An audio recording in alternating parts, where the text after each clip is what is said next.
in this report,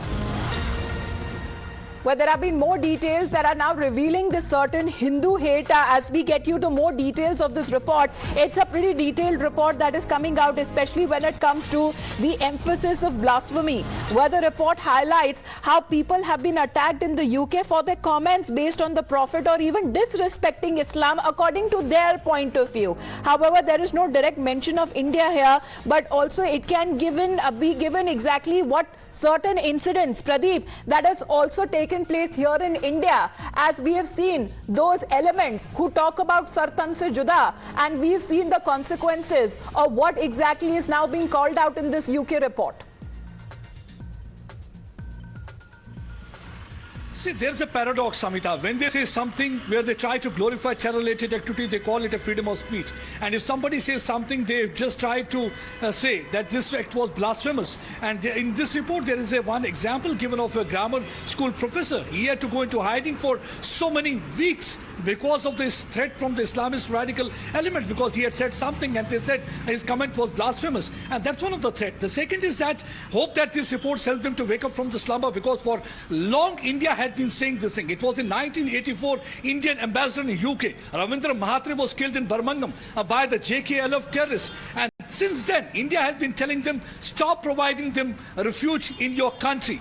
But every time it was under the garb of multiculturalism, these people continued with their activity. And every time appeasement politics continued and the British government didn't take any action. Now I think there's a high time for them to understand that how Islamist radical elements are spreading tentacle, how the mosques are being used, how the clerics from Pakistan, they're using incendiary speeches, rhetoric. They're trying to whip up emotions and sentiments in the name of Kashmir and trying to spread terror-related activities. Already my colleague Meenakshi had given you an example of Osman Khan. He got trained in a terror factory in Pakistan. He joined later Al-Qaeda. He was involved in terror-related activities, and his job was to target London Stock Exchange. Not only that, but churches and many other places in Europe. So he was trying to spread terror-related activities. So it will not be wrong if I say all roads lead to Pakistan when it comes to terror and terror-related activities. But where I think the people in UK need to learn. I think they need to learn from India. There is a lobby that continues with the policy of appeasement. They should stop that policy of appeasement. Second is that they should not allow their institutions like London School of Economics and many other institutions to provide platform to these elements. We have seen that just last year only, they organized a program called Dismantling Hindutva. Somebody should make them understand where Hindutva has been a threat to UK, where Hindus are involved in any kind of a terror-related activity. Instead of taking having any topic like dismantling Jihad, they were having a topic dismantling Hindutva. That means there is one lobby that is working over time to malign image of India, to project and portray India in bad light, and also to project Hindutva in bad light. The reality is that they should have been focusing on Jihad. Now this report clearly indicates the biggest ever threat to the country right now is Islamism, Islamist radicalization. That is radicalizing the youth in their country too and forcing them to join organizations like ISIS and Al-Qaeda. The second is that just few weeks back, here on Times Now, we highlighted how Muzammil Thakur, one of the secessionist element who is operating from these countries, he was provided platform by London School of Economics. If you provide platform, so India has been giving those warning bells, and stay on with us, Pradeep. We also have Mr. Arison Singh sir here. Sir, if you can help us understand what India has gone through, and it has been highlighted and it has also in a way talked about it on several global platforms. Do you believe that the West is now understanding the situation? How serious and grim is it when they shelter such kind of ideologies in their own backyard, sir? No, the West always understood it. Only thing is that, they use this, jihadism or Islamic radicalism as a vector, as a weapon in Afghanistan to win the Cold War, which against the Soviet Union, which they did.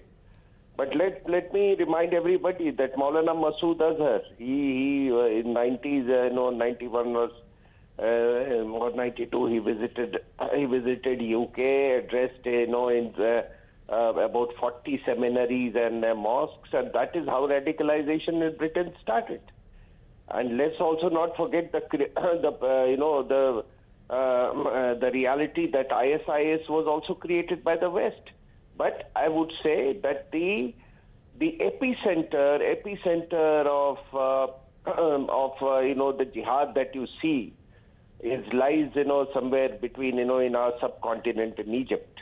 And and I have always maintained this, whether people may like it or not, that the biggest exporter of jihadi ideology is India. With your Devband, the Al-Hadis, the Barelvis, we export the ideology and we get, jihadi as finished products from Pakistan. So unless you address this reality, the West also knows it. So let's not, today, you have a Jamaat Islami, they are having some sort of, gathering in somewhere in Ramlila ground. And what are they? You think they are going to talk about they are going to celebrate that the trains are running on time, or India has such a good infrastructure, India is the 5th largest economy? Do you think you can send your reporters there and you can see it for yourself? But what about the multiple warnings, Mr. Arasan Singh, that India time and again has been given to the West to understand exactly how grim the situation is? I mean, to even properly understand, identify and challenge the extremist ideology, there is a need to give more greater attention to so-called such narratives, which now it seems that the West seems to be recognizing as the Islamist ideology, the extremism, sir. No, what I would say is that, each country has its own threat perception. Like, look at India, you have the jihadi Pakistan, you have jihadi Afghanistan, you have, jihadi forces in Bangladesh, at the moment somewhat subdued because of the political regime there of Sheikh Hasina. This is a reality. But, the West couldn't be bothered about it earlier because that suited them. That's because whatever happens in our backyard, they are just looking for markets, madam. They are looking at markets. They are looking for their own strategic, now that they need. Let me add this, that because of this pivot of Asia, pivot of Asia, or you may say, this Quads thing, or, with the Indo-Pacific strategy, they have absolutely no alternative. But sir, it seems that they seem to be realizing its disadvantages too. I mean, thank you very much, Mr. Arasan Singh, Meenakshi and Pradeep, for joining in, because this is the review, as Mr. Arasan Singh also mentioned about Pakistan here, that the government's counter-terror of the United Kingdom, that early intervention called Prevent Strategy, published this week, also warned about the rhetoric from Pakistan that is also impacting the UK Muslim communities.